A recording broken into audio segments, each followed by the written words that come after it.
Cooking Barcelona. We are very pleased to have you here tonight. I'm Veronica, founder of the project. We are here since 2017 doing workshops for families, schools like yours and companies who want to learn traditional Spanish food.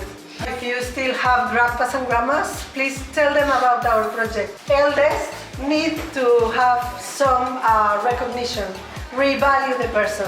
In Barcelona, which is a very international city, so we try to fit them back into the active society and trying to integrate them in the intergenerational and super international city that this one is or had become.